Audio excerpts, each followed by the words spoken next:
It was the kind of morning that felt alive with electricity. The air sharp, the sky painted gold by a rising sun, and two machines waiting side by side like sleeping lions ready to wake. On one side stood the Ferrari Daytona SP3, sculpted in red perfection, a symphony of Italian precision, roaring heritage, and pure racing soul. On the other, the Pagani Huayra, a rolling sculpture of carbon fiber and madness, a creation so rare it might as well have been built by gods rather than men. Together, they represented over $10 million of engineering, art, and obsession.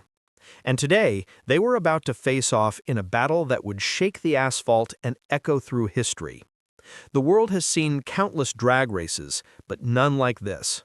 This wasn't just about who was faster. This was about passion versus artistry, tradition versus rebellion, and two philosophies of speed colliding head-on under the burning light of the Italian sun. The Ferrari SP3 is not merely a car, it's a love letter to Ferrari's golden era, when the prancing horse dominated endurance racing. Its body, sculpted to channel air with surgical precision, breathes as it moves. Every vent, every curve, every whisper of carbon fiber has a purpose. Beneath its aerodynamic shell lies a naturally aspirated 6.5-liter V12 engine, pushing out 829 horsepower and revving to 9,500 RPM. There are no turbos, no hybrids, just raw mechanical purity. It's Ferrari saying, "This is what speed sounds like." When the driver presses the start button, the world falls silent for a heartbeat, then erupts into a thunderous note that makes your bones tremble. But the Pagani Huayra? That's a different kind of monster. Designed by Horacio Pagani, the Huayra isn't just a hypercar, it's a moving piece of art. Every screw, every weave of carbon, every titanium bolt is placed as if Michelangelo had decided to build a race car. But don't mistake its beauty for fragility. Underneath that handcrafted perfection lies a twin-turbocharged 6.0-liter Mercedes-AMG V12 engine, delivering 791 horsepower and a mountain of torque that could twist time itself. It's the kind of power that doesn't scream, it growls, deep and menacing, like a storm waiting to break. When it launches, it doesn't just accelerate, it disappears, devouring the horizon with a hiss of turbos and the wail of insanity. As the sun crept higher, the track shimmered with heat. Journalists, engineers, and camera crews gathered around, their voices drowned by the sound of idling V12s, one naturally aspirated, one turbocharged. This was no ordinary comparison, it was a duel between philosophies. Ferrari represents decades of motorsport perfection, chasing the ultimate lap time through precision and control. Pagani, meanwhile, represents rebellion, the art of breaking rules, of building something not for numbers, but for emotion. The Ferrari SP3 is a scalpel. The Pagani Huayra is a hammer wrapped in velvet. Engines roared to life. The Ferrari's revs climbed fast, sharp, and eager, like a symphony in crescendo. The Pagani's turbos spooled low and guttural, each pulse like thunder rolling through mountains. The flag dropped. Tires screamed. The world blurred.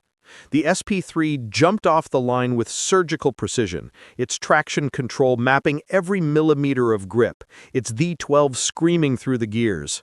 The Huayra lagged for a split second, the brief breath before the turbos wakened, then it exploded forward, torque flooding the asphalt, slamming the driver into the seat with brutal ferocity. Halfway down the strip, the two cars were side by side, red fire and silver lightning locked in combat. The Ferrari held its ground with composure, its lightweight design slicing through air resistance like a blade. The Huayra countered with raw force, its active aero flaps adjusting in real time, manipulating air like an invisible hand to keep it glued to the ground. The symphony of engines echoed across the valley, one high-pitched and glorious, the other deep and angry.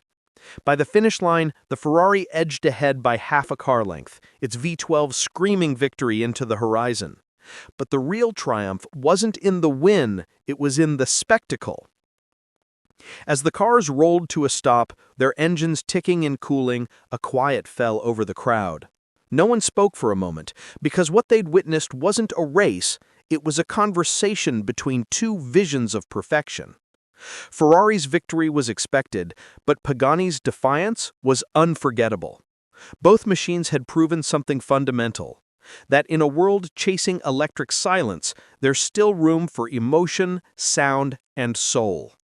The Ferrari SP3 represented the peak of traditional engineering, the last great naturally aspirated scream before the age of silence. The Pagani Huayra represented craftsmanship elevated to art, a reminder that cars can still move hearts as much as they move wheels. When the drivers stepped out, both smiled. The Ferrari driver described the SP3 as a living memory of speed, sharp, loud, precise. The Pagani driver simply said, "It's like holding lightning." And that's the truth, because no one drives a Pagani. You experience it. Every second in that cockpit, surrounded by milled aluminum switches, leather, and glass, feels like sitting inside an Italian cathedral of speed. The Ferrari, by contrast, feels like a race car disguised as a masterpiece. Lighter, faster, more controlled, but equally emotional. For a moment, the two cars stood side by side again, their reflections glinting under the sun, the red of Ferrari glowing like passion, the silver of Pagani shimmering like liquid art. In that moment, it wasn't about performance or price. It was about what these machines represent. The last breath of gasoline glory, the poetry of power, and the human desire to chase perfection even when perfection already exists.